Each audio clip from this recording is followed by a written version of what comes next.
Hello, everyone, and welcome back to Real Time, where we talk about the movies we like. And the ones we don't. I'm Tyler. And I'm Molly. And we're going to be talking about possibly our favorite Scooby Doo movie, Scooby Doo on Zombie Island. Yes. I really like this movie. It's between this movie and the live action Scooby Doo. I don't know which one's my favorite, but this is a good one. Anyways. So this movie stars Scott Innes as Scooby-Doo, Billy West as Shaggy, the late Mary Kay Bergman as Daphne Blake.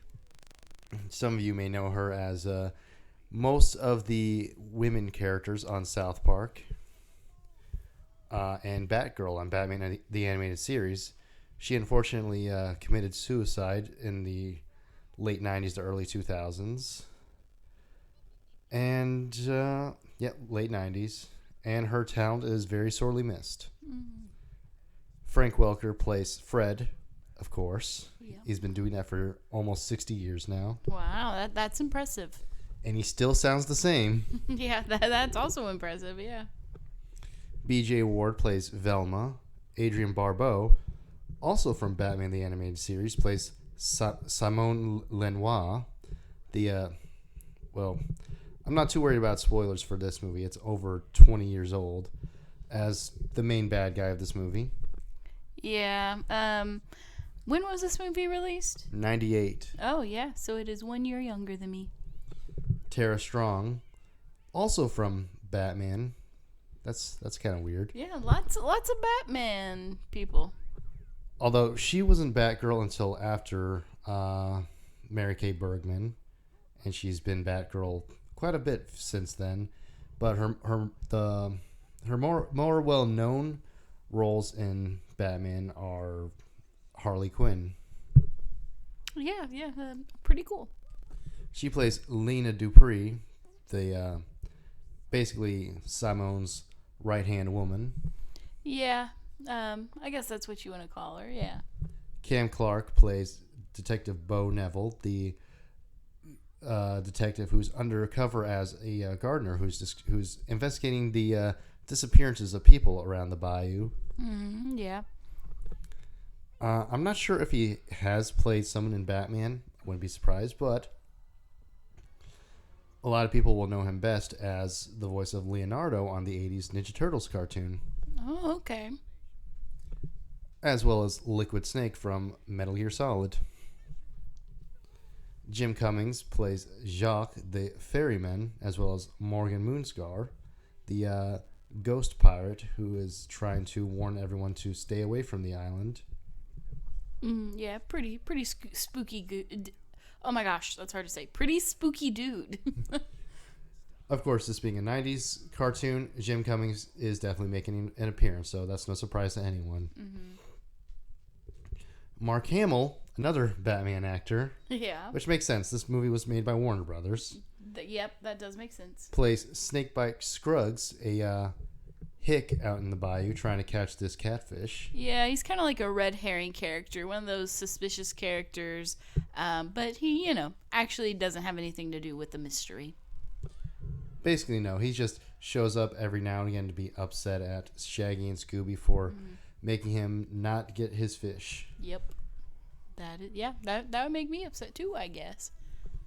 All right. So, basically, the premise for this movie is the gang has basically retired. They're off doing their own thing. Fred and Daphne run a talk show. Velma owns a bookstore. And Shaggy and Scooby work for the TSA. Yeah. They do mention that they got... whenever they get fired from the TSA, they say, "Oh, fired again," or whatever. So we're led to believe that this is probably one of many different jobs that they have been fired from. They ate all of the food that was confiscated because that's just them. Yeah, of course they would do that, yeah. And Daphne's getting kind of... they're all getting kind of tired of their routine, so they want to go back to the old days of solving mysteries, so that's exactly what they do. They're going across the country searching for real spooky stuff. Yep. But of course, all the spooky stuff they find is just people in costume.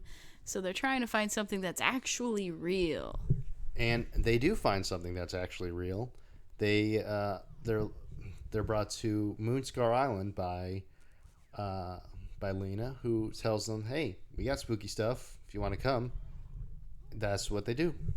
Yep. So they follow her to this island on the bayou, and actual real hauntings unfold. Yeah, there's zombies, there's cat people, there's a whole bunch of cats.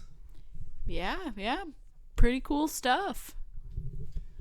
And this whole time, Fred and Velma, they're pretty skeptical because it's always some guy in a mask to them. But then turns out it's real.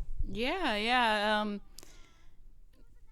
I know, like, throughout a lot of the movie, Fred's always like, "Oh, it's got to be some guy doing this. It's got to be someone after the treasure." But when the treasure, the treasure. Whenever he's pulling the zombie's mask, it's not really a mask. It's actually his skin off. His head comes off. So then he's like, "Oh man, this is the real deal." And the reason why there's all these zombies is Simone and Lena are they're cat people who have been draining these people dry so that they can continue their immortality.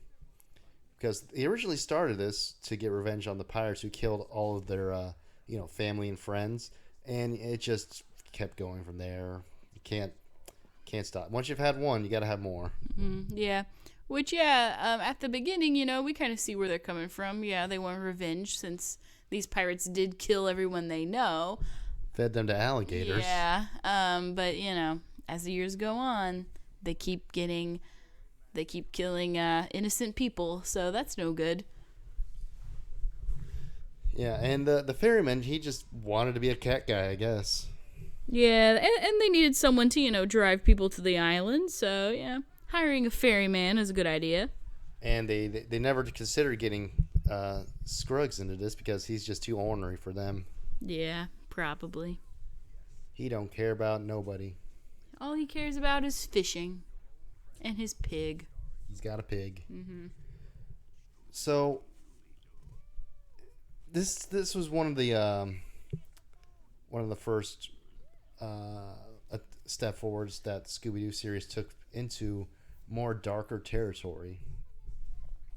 Yeah, I can see that. It is much darker compared to usual Scooby Doo. This plus Witch's Ghost were some pretty good steps into that territory. And I'm going to say it, they're both better than the live action movies. I don't know if I can say that, but I do really like them both. That's not really much of a hot take, but I'm going to make it anyways. Yeah, I know. Yeah, Zombie Island and Witch's Ghost are some of my favorite Scooby Doos, for sure. I mean, I don't mind the live action ones. It's just I'd rather watch these. It depends on my mood. So, what was your favorite part of this? Well, I'm going to have to go with when the zombies come out and they play that song, Terror Time Again. It's a really rad song, and while it's playing and the zombies are running everywhere and the gang's running everywhere, everyone's scared because this is actually really happening. Just pretty fun to watch. Yeah, it's probably the best song that's ever been in a Scooby-Doo movie by far.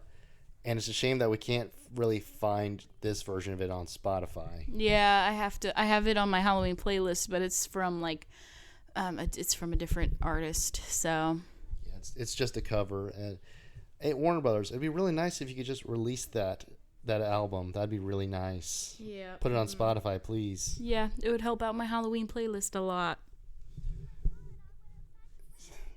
Yeah, that's my favorite part too. It's just a whole lot of fun. The music is great. The them running away from or fighting the zombies is also really fun to watch. Yeah. And overall, this is a really fun movie, and it's well worth your watch. Yeah, it really is. It's a great time for Halloween, or really any time of the year. Now, to close this video off, This movie was also dedicated to Don Messick, the original voice of Scooby Doo, who unfortunately died the year before this came out. Yes, that is unfortunate. And just a really nice tribute to, the guy who started it all, basically. Yeah, basically. That'll do it for us for today. We'll catch you guys later. See you next time.